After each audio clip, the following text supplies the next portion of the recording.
Feel like a Malcolm. Yeah. I'm in a relationship with all my bitches, yeah. I need to cut some of them off, I need her. Welcome to the Daily Allegory through Astrological Divination. Today's story is kind of unique. Today's story is about a traumatized young boy who is plagued by reoccurring nightmares after witnessing a late-night conspiracy in his home, one that the authorities later dismiss, where he overhears his mother, a manipulative scam artist hiding behind a false Christian facade, plotting his father's murder for insurance fraud with the help of lovers, a corrupt landlord, and complicit officials.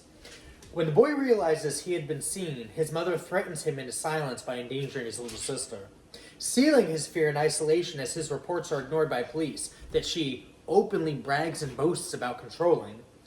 In his dreams, two ancient figures, Frau Perchta and Baba Yaga, appear, guiding him through his terror, sharpening his memory, and protecting his truth. As time passes, the mother's elaborate schemes unravel when she unknowingly steps into a far larger sting orchestrated by higher authorities, revealing that the boy's testimony was never ignored at all, but quietly preserved, turning her arrogance into the final mistake that collapses her empire. I'm using my son's name in this for entertainment purposes only, but today's video is called Apollo and the Winter Veil. The nightmares began after the night the house whispered too loudly. A young boy, Apollo, woke to voices bleeding through the walls, low laughing, drunk with confidence. His mother's voice carried the sharp edge he feared, tangled with a man he didn't recognize. From the shadow of the hallway, Apollo listened as a plan unfolded in fragments, a window left open, a man taken in the dark, a body erased into the river that cut the town into two. His father's name wasn't spoken, but Apollo felt it land in his bones. That night marked the opening of the veil. His mother was a woman of many masks, public piety wrapped around a private life of cons, exploitation, and devotion to a hidden cult that preached dominion behind a borrowed scripture. When poisons failed, when hired assaults failed and collapsed, when smear campaigns could not isolate Apollo's father, she turned to darker logistics, fraudulent policies, corrupted landlords, diverted mail, and lovers willing to act and participate with her. When she realized Apollo had seen too much, she sealed his silence with terror, threatening the life of his sister in a moment of fractured time itself, holding a pillow over her face, ensuring him that she will be gone if he speaks a singular word to anybody about the happenings. When Apollo later found the courage to speak, authorities dismissed him. Some were compromised. Others were afraid. His mother laughed openly about it, claiming power beyond consequence, boasting that she was untouchable, ordained above God. Like, could you imagine somebody claiming to be above God? That's crazy, right? This is when Saturn began to move. Under Saturn's sextile Uranus in the 8th, old systems quietly cracked. Saturn conjunct Neptune in the 9th blurred the lines between law and illusion, while Saturn trine Lilith in 12th awakened hidden guardians. A Pisces stellium, North Node Saturn Neptune, pulled unseen forces into an alignment at this point. The moon in Libra demanded balance, and balance is exactly what answered. In Apollo's dreams, two figures appeared, Frau Perchta, cloaked in winter bells and judgment, and Baba Yaga, striding from the dark forest with iron teeth and ancient cunning. They did not frighten him, though. They instructed him in his dreams.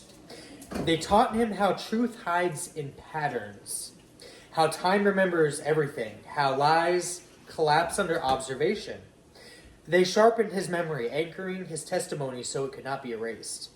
Meanwhile, Apollo's father, gifted with an awakened claircoronal sense, specifically claircoronal sense, began perceiving anomalies, fluctuations in probability, sudden insight bursts, the feeling of being watched and protected. He was unknowingly assisted by a quiet task force using quantum sensing, quantum computing, and leveraging IOQDs to detect encrypted communication patterns, metadata echoes, and probabilistic correlations across messaging platforms. They didn't read the messages. They didn't need to. They let math reveal intent. And boy, did it ever. Encryption broke itself when enough lies stacked together. Evidence surfaced like frost spreading across glass. Chats, WhatsApp chat groups, timelines, financial anomalies. The very systems meant to hide the conspiracy became the instruments of exposure. Under the watch of the 44th angel of the Shem HaMepharash, a force of karmic ordering, and the influence of the 11th spirit of Solomon, truth compelled disclosure through mistakes, betrayals, and sudden reversals.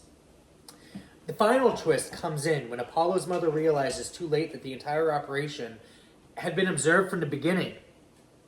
Her confidence shattered as arrests rolled outward like a chain reaction. The cops she relied on turned on her. The landlord vanished into plea deals and just disappeared. The cult imploded. Every move she made to escape only sealed her position at the center of the web. The architect, she was the spider of this little web that was strung. In the end, there was no dramatic confrontation, only the cold precision of consequence. Frau Perchta closed the ledger. Baba Yaga locked the door behind her. And Apollo, no longer afraid to sleep, slept without nightmares for the first time, because the truth, once witnessed, could never be silenced again. We're going to end this with the invocation of the waning crescent moon. By the hush of the winter and the breath of Yule's end, by frost that seals the past and snow that hides in sin, we call the closing of corrupted paths and broken vows, where crimes were whispered and the dark and truth was bound and gagged. Frau Perchta, keeper of reckoning and cold justice, Baba Yaga, walker between endings and beginnings, stand at the threshold where cycles die and are reborn.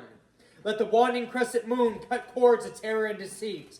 Let what was hidden be revealed, what was threatened be undone. By the silence after the storm, by the night before dawn, unravel the plots, expose the lies, freeze the hands that would harm, turn fear into witness, memory into fire, and carry the innocent safely through the long dark. As the old year bleeds away and the new one stirs beneath the ice, seal the ending with truth and bless the beginning with protection. So ends the cycle of shadow, so begins the path of light. With the divine authority I contain, I declare that this law be law that underlies law. And so it is. That's all I have for you guys this Saturday. Hopefully you found it entertaining. Let's be making good choices out there. Probably too late not to, but you never know.